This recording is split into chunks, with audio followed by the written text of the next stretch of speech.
purpose for that journey, that voyage for them, was so that they could provide, me and my siblings a better life.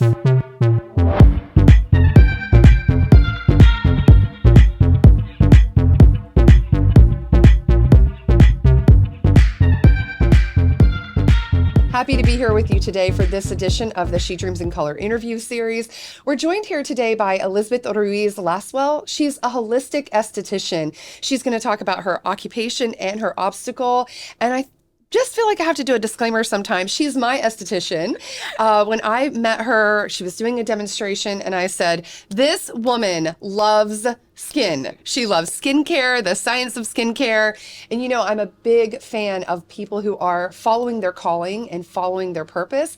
And Elizabeth, I can't think of anyone in your field who is doing more so. So thank you for joining us to talk about your occupation and your obstacle. Thanks so much for welcoming me in today, Jennifer. All right. We typically start with the easy thing, which is talk about your occupation, a holistic esthetician. What do you do? Because one of the things we like to use our platform for is to show girls and women jobs that they can pursue. Yeah, absolutely. So as a holistic esthetician, I'm pretty much treating my client's skin as a whole, so from the inside out. So not just what are we using topically on your skin, but the effects of stress, gut health, and other factors, environmental factors and things that contribute to skin health and skin beauty. One of the things I love about the work that you do is that it seems like something so many of us take for granted, honestly. It's like the last bit of physical care that we tend to put into motion, skincare. Definitely. I feel like something that a lot of people tell me when they come to visit is, I don't have a lot of time to do a full skincare ritual in the morning. I have kids or I'm going to work. And I feel like it's definitely one of the first things that gets swept under the rug or ignored when it comes to self-care is the skin. Although it's the largest organ in our body and yet it is so often neglected. Yeah. And even the term self-care has been attached to some sort of vanity and ego and narcissism. Yeah. Why? No, yeah, definitely. I feel like it truly is so true. We show up better for the people that rely on us, for the people that need us, our families, our boss, our coworkers, our colleagues, our neighbors, our friends. We better serve other people when we're feeling our best. Mm-hmm. And so self-care isn't selfish. It is in fact selfless. Also, our skin is a part of our body, a major organ, as you said. Yeah. It's not something to be overlooked. So facial care, esthetician care has a lot to do with our physical health. One of the biggest things that I really try to push to my guests is skin health above anything.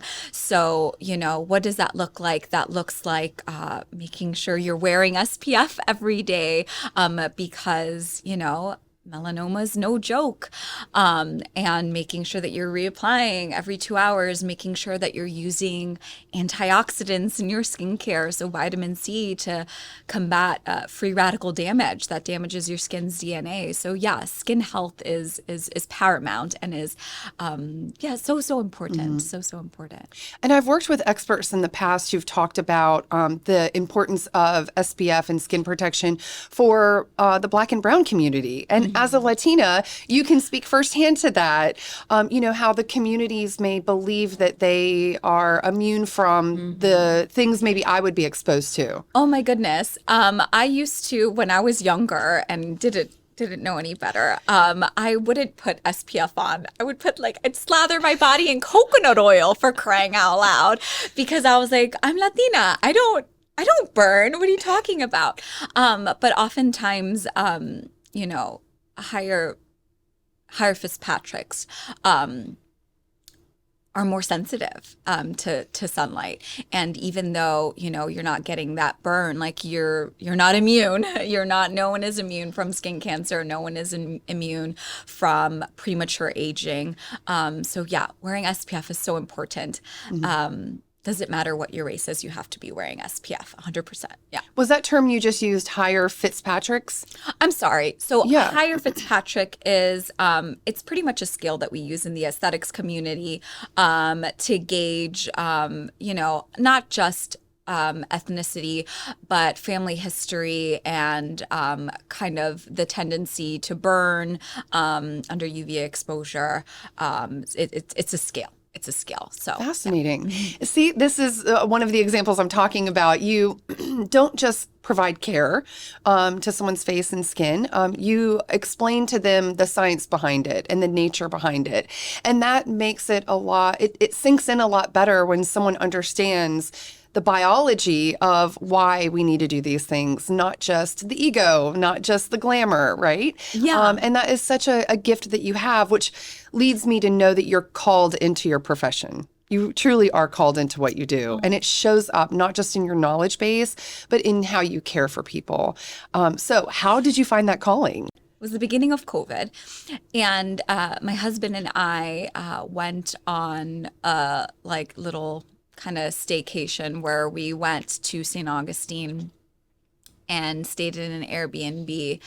And St. Augustine's a very special place to me, but we went on this staycation and I was appreciating the Zen garden at the Airbnb where we were staying at, which is so nice. And I was doing my morning meditations there. And every time I do a meditation, I like to set an intention for my meditation. And prior to that, I was working in tourism, which we know during COVID kind of took a bit of a dip. A little bit of a complete stop. Yeah. So I was feeling just like really lost career-wise. And honestly, I wasn't always in love with tourism. So my intention for my meditation this one particular morning was I need clarity as to what to do next, where to go next. And I know this sounds so weird, but that night I had a dream that I was with a woman and I was putting fruit on her face and she was so happy. And in the dream, I was so happy.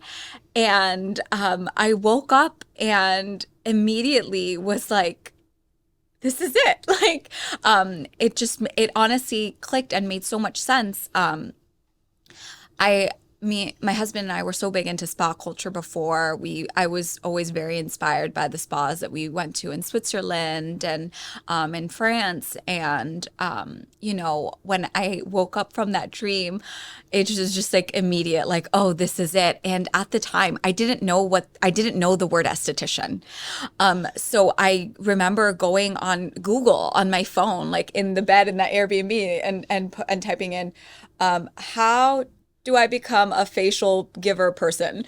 And then it was just like all kind of went down that rabbit hole. But yeah, that's how it started. Oh my God. Isn't that so weird? It's not weird at all. It's not weird at all. It is the serendipity of our calling and purpose. Yeah. And when we get grounded, when we have calm, we can get that clarity.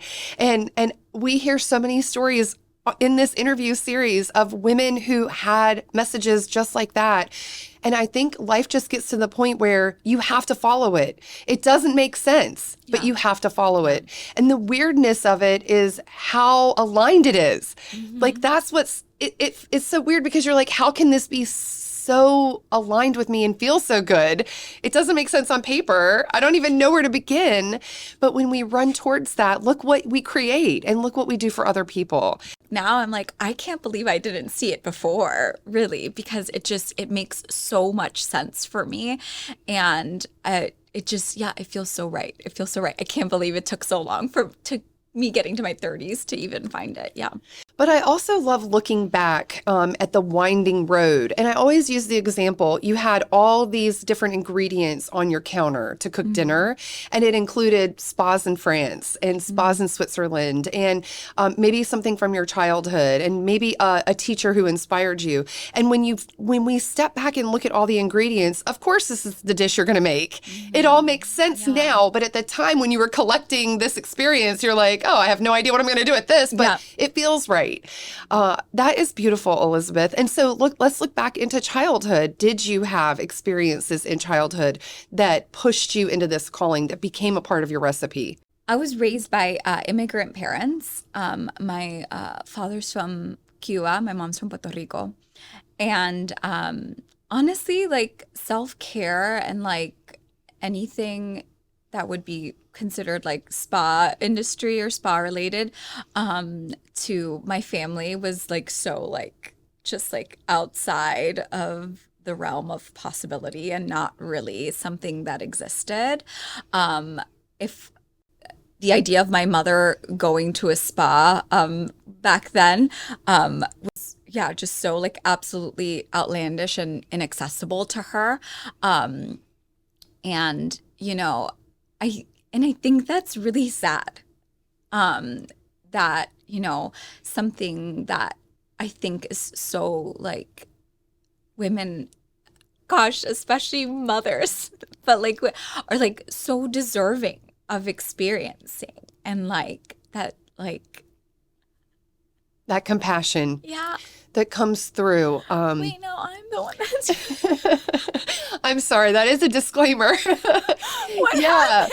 Yeah, it can get emotional talking about your why, talking about what drives you. Yeah, and like when I think of people like my mom, and I'm just like, you're like way more like deserving than me, and I'm going to all these like really cool places, and yeah, her of all people, but like, you know, she was a single mother and she was taking care of 3 kids, and she was, you know,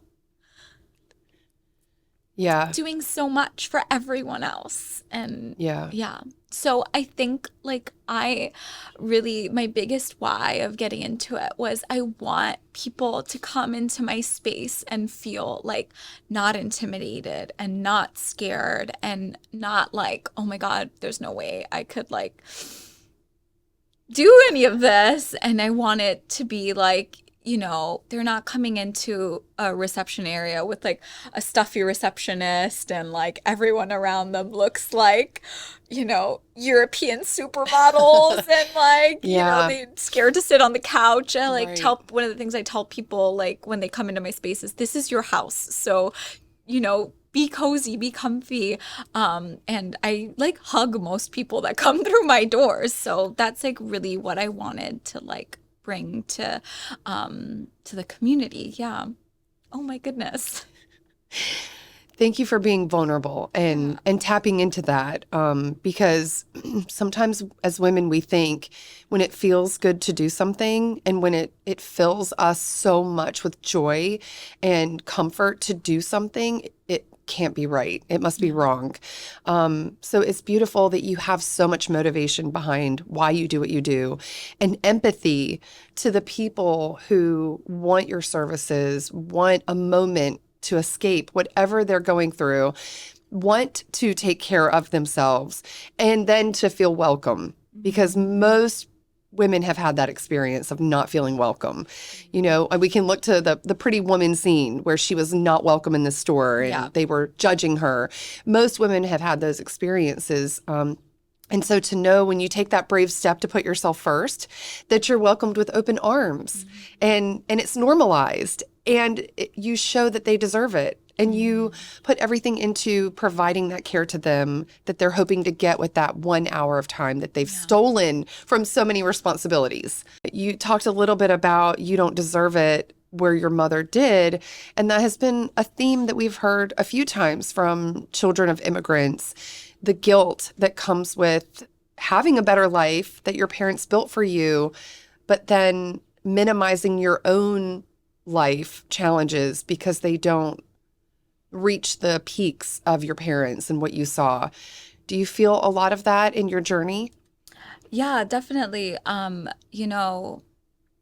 It's tough because, I hear about especially my father's journey to this country, um, where he, you know, left his country in the middle of the night on a truck tire and paddled over 6 days to get to this country. And which is such a scary thought. And so many people that make that journey don't make it. That journey from Cuba, that 90 miles, a lot of those people don't make it. And, came to a place where he didn't know anyone, he didn't speak the language, and, did his best to build a life here.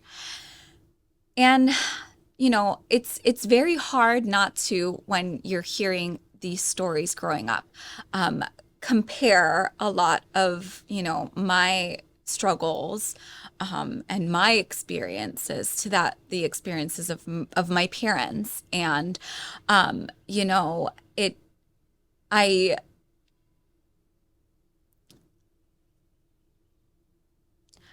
I find it makes me feel like my stuff is like nothing. It's like pebbles compared to the mountains that they had to climb.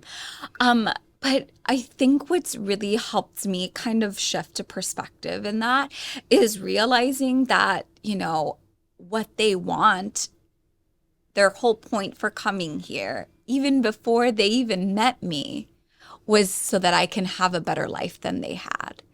The whole purpose for that journey, that voyage for them, was so that they could provide, me and my siblings a better life. So whenever I'm doing something, whether it's traveling or having a crazy cool experience, instead of feeling, guilty for that, I try to remember, wait, this is what Maria Yolanda and Jesus wanted when they came over here, was this exactly, this precisely. So, yeah.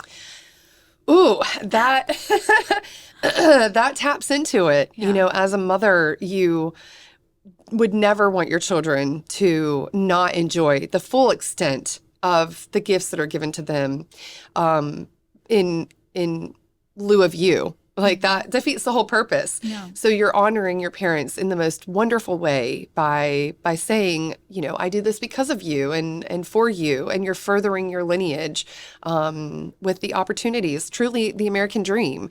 I can't imagine risking my life for anything less than the kind of dreams and life that you're creating and the gifts that you're able to give back. One of the things I most admire about you when we first met is you talking about providing your services to the most marginalized women in our community who even come to you and say, as a trans-identified woman, I can't find a skin provider who will see me, who makes me feel welcome or comfortable. So I imagine that's part of your give back to the whole process. Yeah, definitely. Like, one of like the biggest things that is so like fundamental to Pure Glow is we are an open and safe space for anybody and everybody. And, throughout the past couple of years, we do offer a lot of donated services to marginalized women of color, people that are part of the LGBTQ community, and trans-identifying women. And, part of that has been educating myself on different kinds of skin and people that are going, maybe they're going through something like laser hair removal as a part of their transition, and knowing what that skin needs, knowing what skin that's going through that kind of procedure needs. So it is, so important to me, that just everyone feels like they can come to my space and feel not just welcomed, but absolutely positively embraced and just and loved on. I just try to love on everybody. Yeah. And holistic esthetician means you incorporate sound, scent, touch, healing. How does that part come into your job? I do a lot of different things, aromatherapy, light therapy, guided meditation, sound therapy. And really, I'm trying to align everything to that my guest is in a state of not just total relaxation, but total harmony and awareness of themselves and and their body. Oftentimes, we live up in our brains, and we don't oftentimes bobble our consciousness down to our body and kind of get in our body. So a lot of the things I do is trying to kind of bridge that gap and spark that getting out of your head and kind of becoming more aware and more into your body. And yeah, sometimes that comes in the form of massage or energy work or, a sound bath. And you also have been an activist in Charlotte. When we had the gatherings for Cubans and their rights, you were on the front lines of that. Talk about how hearing stories growing up, experiencing it growing up, but then also your clients now who share stories with you of oppression they face daily. How does that push into you, standing up for other people? Yeah, I think it's so important to, be a voice and for, people that are oppressed and, people that are in these countries that don't respect basic human rights. When they had the demonstrations all over the world for Cuba, I mean, it wasn't even like a question. Like I knew that I had to be there, and some of the stories that I've heard there, and then some of the stories from my clients. I mean, it just really fuels the fire, and it just really wants me to just be an advocate, and not just an advocate, but be a representation of the Latinx community, and be a representation of the Cuban community, and do it like as best I can, and just show up. Just show up. The way you described your father's journey, I immediately think about that DNA is in you. That bravery is in you, that voyage, that adventure, that sense of wilderness, and we're going to tackle it is in you. Yeah. And so when I hear people who come from that background, I'm like, that is in you. And that had to shine when you woke up with a dream and a goal that was a completely different pathway. No, yeah, definitely. So I feel like when you wake up with the dream, or you have like this crazy idea, I really had to shut down a lot of like negative self-talk from a lot of different people, even people that were close to me. And it's important to recognize that those people are just as scared as you are. And and that's where that negative self-talk is coming from, or that negative talk is coming from them, is out of fear, because everyone wants the best for you, and everyone wants you, the people that love you really want you to succeed. So it was just a lot of like shutting those voices down, and really just like focusing on almost like creating like this completely different like bubble reality from what other people were telling me, and saying like, no, this is what's going to happen. This is how I'm going to do it. And this is when I'm going to do it. And just kind of honestly believing that and seeing that through, versus, letting the chatter kind of get to me. Especially once you have an established career. Sometimes it feels as if, maybe reflecting back, Monday morning quarterbacking, if I had done this straight out of college or straight out of high school, maybe it would have been easier because nobody would have known anything differently. But to build a career, to find success, and then say, oh, we're going a different direction. We're going to stop all that. And I'm going to do something you have no idea what that looks like. Of course, people are going to be scared for you. Yeah, definitely. I mean, I certainly didn't take a traditional path. My sister, for example, went through, very traditional medical school and became a doctor. And that just wasn't that just wasn't my calling. And, I just had a different path. It's hard to not compare. It's hard to not compare that because of the stereotypes of success.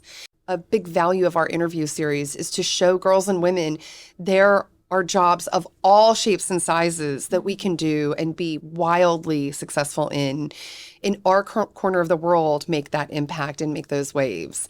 And so I hope you're seeing now and in these few years that clearly this is the only way for you to go at this time. Yeah, like I feel like a lot of people thought this was going to be like another one of my hobbies. Like there Elizabeth goes again, doing something crazy, doing something different. Definitely some people thinking like, oh, there's no way that you can make a living off of giving facials. And it's like, oh, wow, you're making a living off of giving facials. And I'm like, I most certainly am. And, it's not the traditional path of doing things. I didn't go to college. I'm not college educated. But it was really just like kind of taking the initiative and finding the motivation to learn from others and educate myself, really. And so that's how we're here.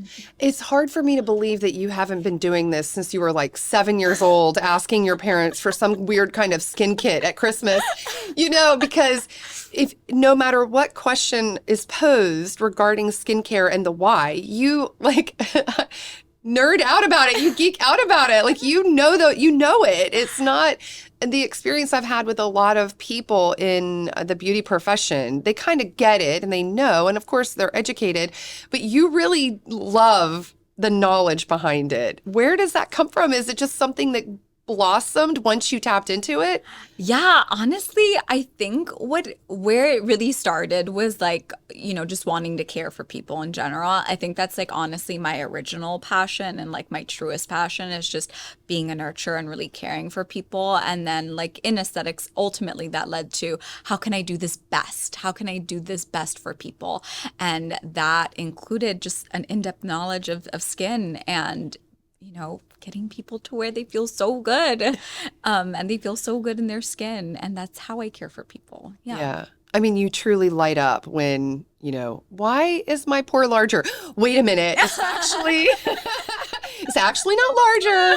And you are so layered in the knowledge base. So, I'm glad that you shared you're not college educated because I think there's still a stigma, hopefully, that we're shedding of not having a college degree because you can be an expert in your field and in your space without a 4-year college degree and the student debt that comes with it if you pursue it with fervor and learn everything that you possibly can. And I would really love to see a day when we honor trades and knowledge and self-taught opportunities. I know incredible people who learned from YouTube, but they were so devoted and dedicated to it. They made it their passion and purpose. But then also when it lines up with something in you and it just clicks, you just absorb that knowledge so much better. Yeah, I definitely think that, for so long our society has put so much weight on being college educated, and I think unnecessarily. And that doesn't mean to say that I don't think there's any value in education. In fact, I think education is so very important. But there are other ways to find that. And like you said, we have so many resources, YouTube, podcasts, books. The library is still a thing, believe it or not. As long as you're continuing to try to progress and continue to grow and continue to learn as much as you can from, people that are doing it, then I think that's really what matters. Yeah. Beautiful, beautiful. Well, Elizabeth, thank you so much for sharing your occupation, your obstacle, and being so vulnerable with us. And I mean, I'm just going to say for making me glow and helping me understand why. Oh, no. Thanks so much for having me, Jen. This has been so nice. Thank you. It. The She Dreams in Color Foundation has a mission to provide funding for therapy services for marginalized women. And one way we do that is through selling merchandise. We have t-shirts like this, we have stickers, we have notebooks, all kinds of things. You can find all of them on our website at sunshinemedianetwork.com. This particular shirt, a work of art, we believe women are a work of art, was designed by Charlotte graphic designer Dominique Prescott. Her business is called DAPS Designs. And you can see it's a beautiful representation of how we envision women. A work of art, a work in progress, perfectly imperfect.